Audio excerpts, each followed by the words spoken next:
अरे बच्चों, class 12 physics जिसमें क्वेश्चन इंपॉर्टेंट लेकर आए हैं क्या, गॉस की प्रमेय लिखो एवं सिद्ध कीजिए। और सिद्ध में क्या करना है, फाई इज इक्वल क्यू बटे एप्सिलॉन जीरो। तो गॉस की प्रमेय क्या कहती है? गॉस की प्रमेय कहती है कि जो कोई भी बंद पृष्ठ लीजिए, वो बंद पृष्ठ में क्या करेंगे, विद्युत बल रेखाएं गुजारेंगी। जितनी भी विद्युत बल रेखाएं आएंगी उसमें आवेश उत्पन्न होगा, उस आवेश का 1/एप्सिलॉन गुना कर दें, इसको कहते हैं एप्सिलॉन गुना। तो 1/एप्सिलॉन गुना कर दें तो क्या होता है, गॉस की प्रमेय बनती है। तो अपन इसमें क्या लिखेंगे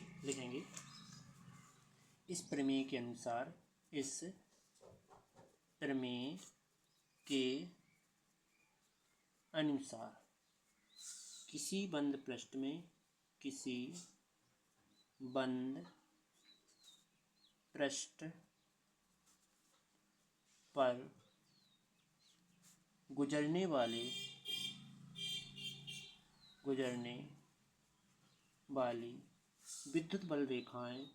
विद्युत बल रेखाओं की संपूर्ण संख्या का क्या होता है, 1/एप्सिलॉन जीरो, संपूर्ण संख्या का उस पृष्ठ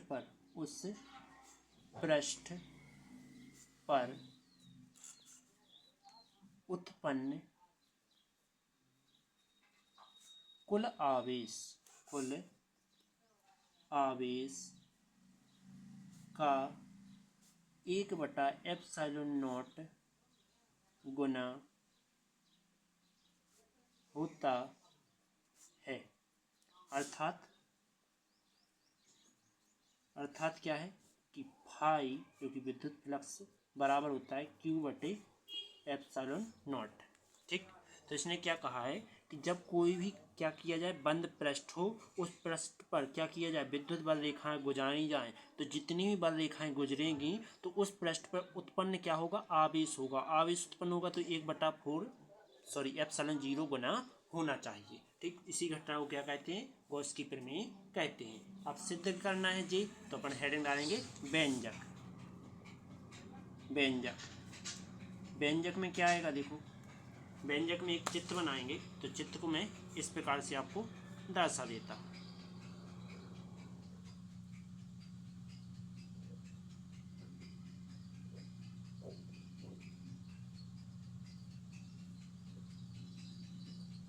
चलो जी, मैंने एक गोल वृत्त बनाया, इसमें केंद्र O दे देंगे। ठीक, तो जैसा जैसा बनाए जाएंगे वैसी वैसी हम इसकी भाषा लिखते जाएंगे। तो क्या लिखेंगे, देखो समझो, इसमें लिखेंगे उपरोक्त चित्र में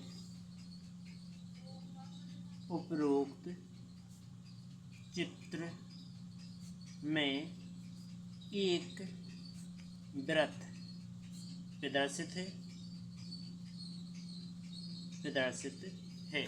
ये वृत्त है जो कि प्रदर्शित है। ठीक, जिसका केंद्र O है। ये क्या है, केंद्र O है। और केंद्र O पर क्या मानते हैं, एक बिंदु मानते हैं Q, आवेश, जो कि लिखेंगे केंद्र O पर एक आवेश Q है, एक Q आवेश है, जो कि अपन क्या करेंगे, केंद्र O से R दूरी पर एक बिंदु करेंगे, P बनाएंगे, जिस पर हमें तीव्रता ज्ञात करनी है। तो केंद्र O से R दूरी पर, तो केंद्र O से R दूरी पर एक बिंदु क्या है, P है, जिस पर क्या करना है, हमें तीव्रता ज्ञात करनी है। तो इसको P को बढ़ाएंगे तो जो कि क्या बन जाएगा, E बन जाएगा। तो यहाँ से क्या जाएगा, एक विद्युत आवेश उत्पन्न होंगे यहाँ, जो कि इस प्रकार से हो जाएंगे, जो कि ये क्या है, DS। ठीक, विद्युत आवेश क्या है, DS, रेखीय प्रसार में। तो लिखेंगे कि एक बिंदु P है जिस पर हमें तीव्रता ज्ञात करनी है। किस पर? P पर। तो बिंदु प्लस Q आवेश पर तीव्रता, प्लस Q आवेश पर तीव्रता, तो P से प्लस Q से P तक की तीव्रता, क्योंकि E बराबर मानेंगे 1/4 पाई ε0 और साथ में इनटू में लेंगे क्या? Q आवेश है, Q आवेश है और दूरी क्या है? R, तो R का स्क्वायर। ठीक है, जो वन कुछ नहीं लेंगे। ठीक है, इसके बाद आगे, क्योंकि इसमें तीव्रता दो तो ज्ञात नहीं करना है, एक ही है प्लस Q आवेश के लिए। अब लिखेंगे आगे, तब विद्युत क्षेत्र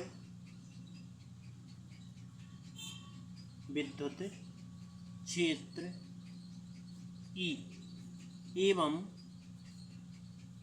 वेक्टर पढ़ते हैं इसको, विद्युत क्षेत्र एवं ds क्या है? एक ही दिशा में स्थित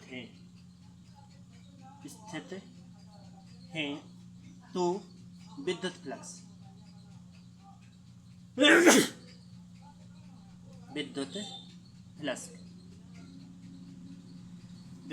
क्या हो जाएगा? विद्युत फ्लक्स को फाई से दर्शाते हैं, तो अपन रेखीय समाकलन करेंगे। इसके बाद एक यहाँ ई आ जाएगा और इनटू में डी एस आ जाएगा। ठीक, ऐसा नहीं करना था, विद्युत फ्लक्स का फॉर्मूला ओनली जे होता है। ठीक, इतना ई इंटू डी एस। अब क्या लिखेंगे कि रेखीय समाकलन करने पर या लिखेंगे कि संपूर्ण जो गोला है, गोला को कहाँ से गुजारा जा रहा है? एस एक वृत्त है जो कि एस से गुजारा जा रहा है। ठीक है, एस पृष्ठ से गुजारा जा रहा है, तो अपन लिखेंगे अतः गोले का संपूर्ण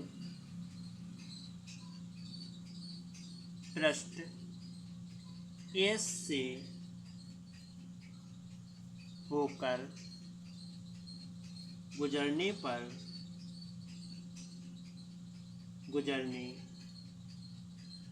वाला विद्युत फ्लक्स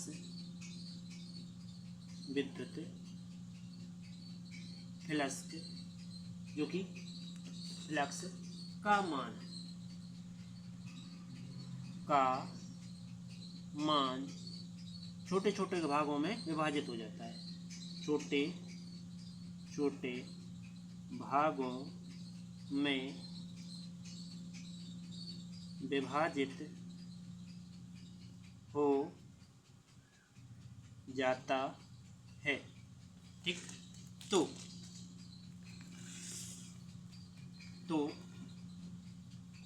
इसके तो क्या लिखेंगे? तो रेखीय समाकलन करने पर,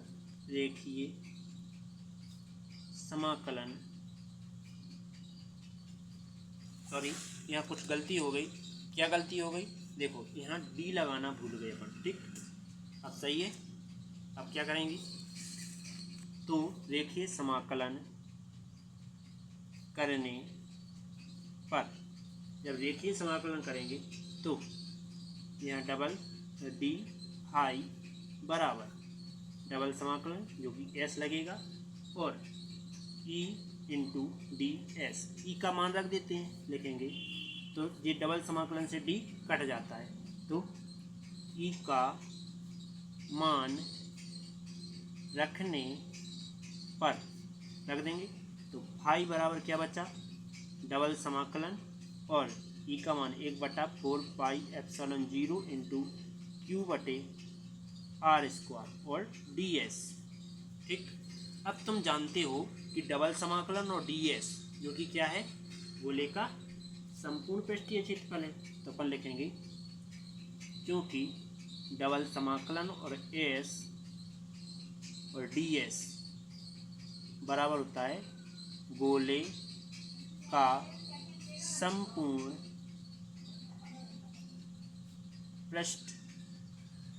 पृष्ठीय क्षेत्रफल, जो कि जे किसके बराबर हो जाएगा, एस डी एस बराबर क्या आ जाएगा, देखो इसका मान क्या लिख सकते हैं, इसका मान लिख सकते हैं 4 पाई आर स्क्वायर। तो इसका और इसका मान रखेंगे 4 पाई स्क्वायर। तो मान रखने पर तो फाई बराबर 1/4 पाई एप्सिलॉन 0 इंटू क्यू बटे आर स्क्वायर इंटू उड़ा में 4 पाई आर स्क्वायर। आर स्क्वायर से आर स्क्वायर, पाई से पाई कट गया, 4 से 4 कट गया, बचा क्या, फाई इज इक्वल क्यू बटे एप्सिलॉन नॉट। ठीक है, तो यही तुम्हें प्रूव करना था। देखेंगे यही गॉस की प्रमेय है, यही गॉस की प्रमेय है। ओके, वीडियो समझ में आई हो तो वीडियो को लाइक और सब्सक्राइब जरूर करना और बेल आइकन करना मत भूलना। क्यों, क्योंकि वीडियो जो आएगी आपको नोटिफिकेशन के जरिए प्राप्त होगी, और नोटिफिकेशन कब तब प्राप्त होगी, जब आप वीडियो को क्या करेंगे, सब्सक्राइब करके बेल आइकन करोगे। ठीक है, और मैं हर एक वीडियो प्लेलिस्ट के अंतर्गत डालते जा रहा हूँ, उसमें एक पार्ट बनाते जा रहा हूँ, जिसमें हर एक चैप्टर के पार्ट मैंने बना कर रखे हैं। इस पार्ट का नाम 6 है, तो आप चाहे तो देख सकते हो। चलते हैं अगली वीडियो की ओर। अगली वीडियो में क्वेश्चन रहेगा अपना कि कूलाम का नियम किसे कहते हैं, इसका व्यंजक निम्नलिखित कीजिए। ये भी थोड़ा बहुत इम्पोर्टेंट टॉपिक है, क्योंकि 3 6 में जो मैं अगला टॉपिक बोल रहा हूँ वो आता है। और ये गॉस की प्रमेय, अक्षीय और निरक्षीय स्थिति, ये 3 टॉपिक बहुत ही वेरी मोस्ट इम्पॉर्टेंट टॉपिक हैं। जो मैंने गॉस की प्रमेय डाल दी है, और 2 टॉपिक मैंने पिछले डाल दिए हैं, एक अक्षीय स्थिति प्रतिबद्धता